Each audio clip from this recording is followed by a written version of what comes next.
Good morning, কেমন আছো সবাই? আশা করি সকলে খুব ভালো আছো।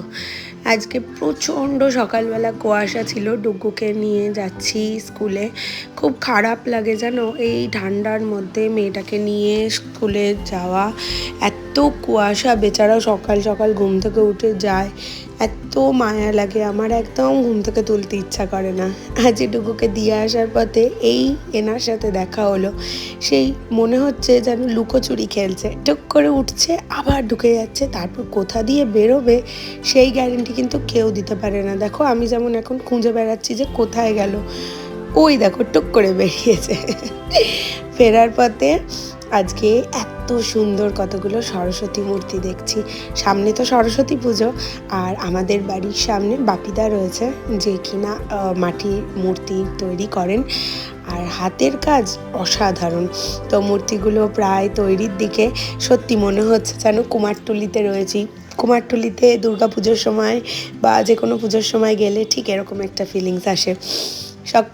গেলাম মহাপ্রভু বাড়িতে সকালবেলায়। মহাপ্রভু বাড়িতে গিয়ে গৌড়ের দর্শন করে তারপর আমি ফেরত চলে এসেছিলাম। আর মহাপ্রভু বাড়ির একটা জিনিস তোমাদের দেখাই, দেখো ওটা ছিল সকালে আর এটা হচ্ছে দুপুরে। দুপুরে আজকে আমাদের প্রসাদের নিমন্ত্রণ ছিল রাধাবল্লভ মন্দিরে। তো ডুকুকে স্কুল থেকে নিয়ে আসার পথে একবার মহাপ্রভু বাড়ি দর্শন করতে গেছিলাম, যে একবার দর্শন করে তারপরেই যাই। লক্ষ লক্ষ ভক্ত প্রতিদিন আসছে, প্রতিদিন এখানে কীর্তন করছে, নাম করছে। সেখানে সেই তুলনায় তাদের সামনে নিজেকে মানে কোথাও দাঁড় করানোর জায়গাই নেই। তারা অনেক উন্নত, তারা অনেক অনেক বেশি গৌড়ের কাছের। শুধু এটুকুই চাইবো যে আমি যেন একটা ধুলি কণার জায়গা পাই ওনার চরণে।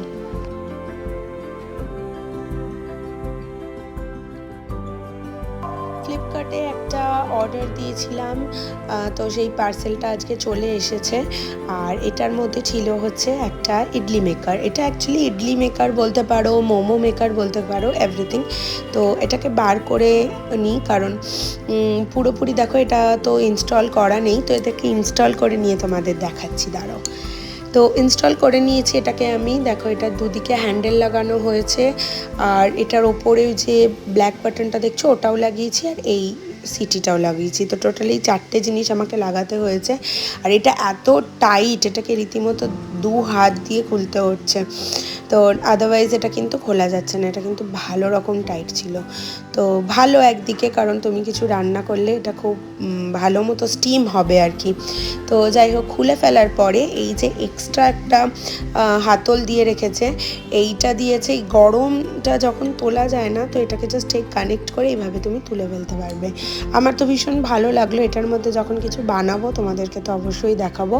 এটার মধ্যে টোটাল 12টা ইডলি বা মোমো তোমরা একবারে বানাতে পারবে। তো এটা কিন্তু খুব মানে আমার এর আগে একটা সিলভারের ছিল, বাট ওটা খারাপ হয়ে গেছে, তাই জন্য এটা অর্ডার করেছি। ডুগুকে নিয়ে এসে রাধাবল্লভ মন্দিরে গেছি। দেখো রাধাবল্লভের দর্শন করে নাও। আর এখানে আমাদের যিনি গোসাই ছিলেন তিনি এখানে কীর্তন করছেন, আর সকলে বসে রয়েছেন, প্রসাদ পাবেন। তো এত ভিড় ছিল, আমি আর প্রসাদের মানে রেকর্ডিং পরের দিকে করে উঠতে পারিনি যে কী কী খেলাম। তবে কলা পাতায় খেয়েছি, ভাঁড়ে জল দেওয়া হয়েছিল, অন্ন ছিল, ডাল ছিল, তরকারি ছিল, বেগুন ভাজা ছিল, অনেক কিছু ছিল, আমি রেকর্ড করিনি। বিকালে এখন যাচ্ছি নাচের ক্লাসে ফাইনাল রিহার্সালের জন্য। কালকে ডুগুর প্রোগ্রাম, এই ভিডিওটা অলরেডি আপলোড হয়ে গেছে ডুগুর চ্যানেল আরাধ্যাস ওয়ার্ল্ডে, তোমরা কিন্তু দেখে নিও। তো চলো আজ আসি, কাল আবার আসবো, টাটা।